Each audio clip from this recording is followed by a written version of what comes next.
다음은 옥순수님의 사연입니다. 대학교 마지막 학기를 앞두고 있는 4학년입니다. 저에겐 마냥 행복한 새 학기는 아닌 것 같아요. 고시를 준비하느라 2년 정도 휴학을 했었기 때문이죠. 2년 전만 해도 당찬포부로 학교를 떠났었는데 시험도 떨어지고 시간만 흘려보낸 채로 다시 제자리로 돌아오게 되었네요. 2년간 정말 많은 노력을 했는데 결국 남은 건 아무것도 없다는 생각이 듭니다. 내가 정말로 간절히 바라고 노력했던 것을 이뤄내지 못했을 때 그 무력감을 이겨내고 다시 시작할 용기를 얻고 싶어요. 이 우울함을 이겨내고 설렘 가득한 새 학기를 위한 책을 추천받고 싶습니다. 저는 우선 저의 대학교 4학년 때와 굉장히 비슷한 분을 만난 것 같아서 진심으로 힘을 드리고 싶은 생각이 드는데요. 대학교 생활을 반추를 해보면 굉장히 도전을 많이 했었어요. 이것저것 공모전이라던가 뭐 학회, 뭐 동아리, 당연히 성공할 줄 알았던 것에서도 실패를 하고 또 내가 굉장히 간절하게 염원했던 것에서도 실패를 하면서 결국은 내가 생각보다 평범한 사람이 아닌가라는 생각을 하면서 4학년을 맞았었는데 제가 이제 부모님께 엄마 나 생각보다 평범한 사람인 것 같아 라고 이제 이야기를 했어요. 근데 저는 그때 그 얘기를 들으면서 부모님이 아니야, 넌 여전히 너무 특별한 사람이야 라고 이야기를 해주실 줄 알았거든요.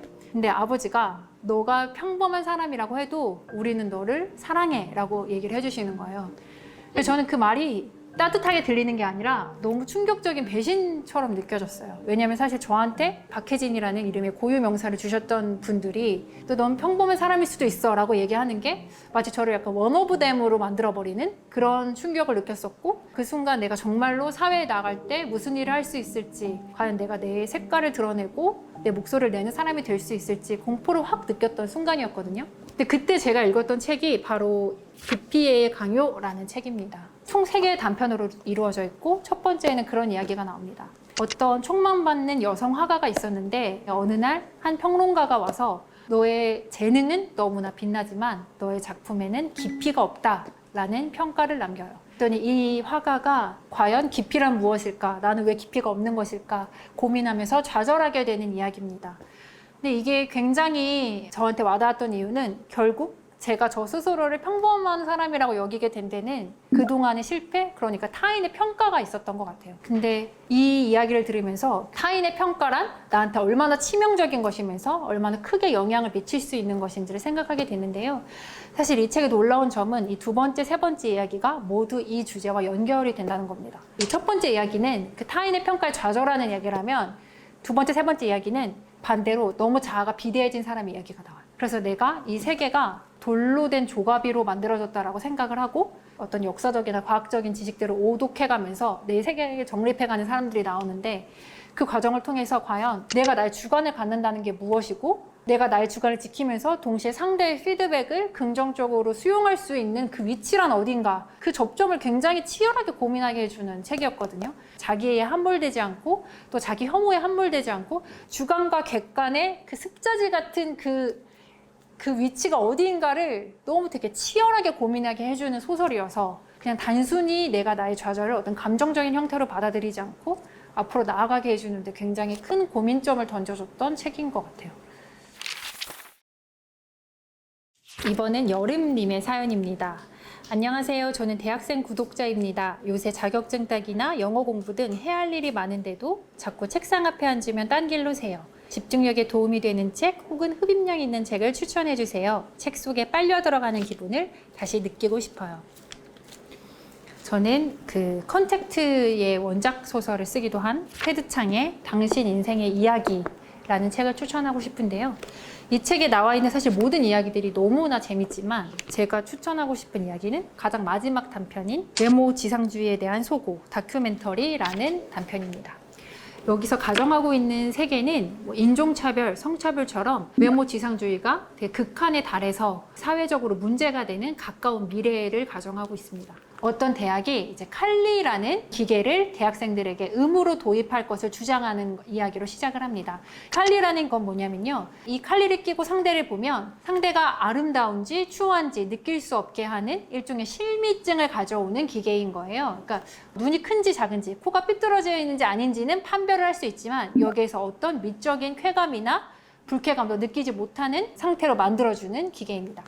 근데 이 이야기는 이 대학에서 이 칼리의 도입을 놓고 찬반 양론을 펼치는 학생과 교수님, 그리고 미에 관련된 산업에 종사하는 기업들이 자신의 이야기를 주장하는 것으로 시작을 해서 이 과정이 되게 다큐멘터리처럼 담겨져 있어요. 근데 제가 이 책을 보면서 정말 어느 편도 쉽게 손을 들 수가 없겠다라고 생각했던 게 너무나 다양하고 철학적인 주제들을 우리의 외모라는 굉장히 일상적인 고민들과 연결하고 있는데요. 예를 들면 여기는 이런 대목이 나와요. 주인공처럼 이제 자주 언급되는 여성이 대안학교를 졸업을 했는데 그 대안학교에서는 원래 칼리를 착용을 했었던 거예요. 그러다가 이 학생은 20살 때 대학에 입학을 하면서 칼리를 벗습니다. 근데 그때 자기가 고등학교 때 좋아했던 남학생이 있었는데 이 칼리를 벗고 보니까 사실 그 남학생이 되게 못생겼었다는 걸 알게 된 거예요. 그런 반면 자기는 카페에 갔는데 어떤 거울에 되게 예쁜 여자가 있어서 놀랐는데 알고 보니까 자기 자신인 거죠. 나는 사실 되게 예뻤고 그 남자는 사실 되게 못생겼던 거예요. 근데 그럼에도 불구하고 이 학생은 자기가 그 남자애를 계속 좋아한다라고 느껴요. 그래서 자기의 외모를 이용해서 그 남자애를 유혹을 하기 위해서 너도 칼리를 벗고 한번 세상을 봐봐 라고 어필을 하면서도 동시에 근데 그럼 그 남자애가 나의 진정한 모습을 사랑하는 게 아니잖아 라는 모순적인 갈등도 느끼고, 그러면서 동시에 또 그렇다면 나에게 나의 외모란 무엇이지? 나는 10대 내내 외모와 상관없이 나의 지적인 능력을 기르고 나의 어떤 내면의 인격을 향상하기 위해서 노력을 해왔는데 지금 내가 아름답다는 것이 내 인생에 너무나 특혜처럼 주어지는 이 상황이 어색하기도 하면서 또한 좋기도 하면서 그러면서 또 이런 고민에 빠지게 되는 이야기들이 굉장히 다층적으로 나와 있습니다. 근데 이게 다큐멘터리 형식이다 보니까 짧은 글로 찬반이 굉장히 갑론을박을 하게 되는데 그 강좌가 굉장히 긴박하고 또한 굉장히 철학적이면서도 어떠한 편을 쉽게 들 수 없게 할 만큼 다 깊이가 있어서 읽는 재미가 굉장히 큰 책이라고 할 수 있어요. 이번은 지엔님의 사연입니다. 1년에 한 번씩 꼭 해외여행을 갈 정도로 여행을 좋아하는데 코로나 때문에 아무 데도 못 가고 집에만 있으니 너무 답답합니다. 대리만족을 할 수 있을 만한 여행에 관한 소설 추천해 주세요. 이 사연 읽으면서 요즘 이런 고민하시는 분들 되게 많으실 거라는 생각이 들어요. 왜냐면 코로나 때문에 여행을 많이 좋아하시던 분들도 아무데도 가지 못하게 되니까 좀 답답하다는 생각이 드실 텐데요. 그런 분들께 제가 소개해드리고 싶은 책을 준비했습니다. 매일이 여행이라는 요시모토 바나나의 에세이예요. 근데 이 에세이 같은 경우에는 실제 여행기도 담고 있어요. 예를 들면 이탈리아 시칠리아 섬을 여행했을 때 이야기, 대만에서 옥시장을 들려서 이렇게 옥을 하나 가져오는데 옥 액세서리에 관한 이야기, 실제 여행에 대한 이야기를 담고 있으면서 우리의 일상을 여행처럼 바라보게 하는 그런 이야기들도 숨어 있거든요. 예를 들면 제가 제일 좋아했던 부분이 작가가 덩굴송치라는 굉장히 독특한 해조류를 선물 받는 이야기가 나와요. 그 해조류를 요리하는 동안 작가의 노견이 발치에서 계속 누워서 깊은 잠을 자거든요.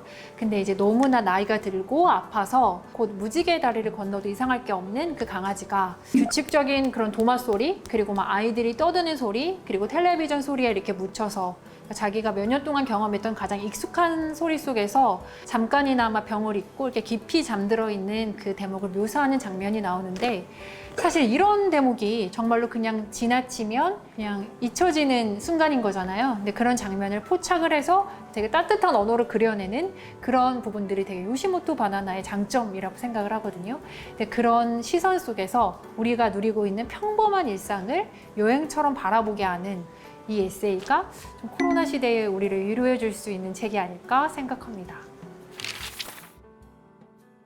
오늘 이렇게 구독자분들의 사연에 맞게 책을 추천드리면서 저도 제가 좋아하는 책들을 막 소개할 수 있어서 정말 즐거웠는데요. 이렇게 즐거운 시간을 갖게 되어서 저도 참 재밌었고요. 앞으로 더 좋은 콘텐츠로 찾아뵙겠습니다.